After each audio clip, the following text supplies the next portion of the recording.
Yan ang kagandahan dito sa Canada, no?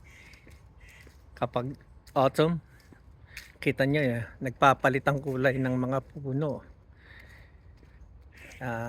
Sarap maglakad dito sa trail, lalo na pag nag-iisa ka.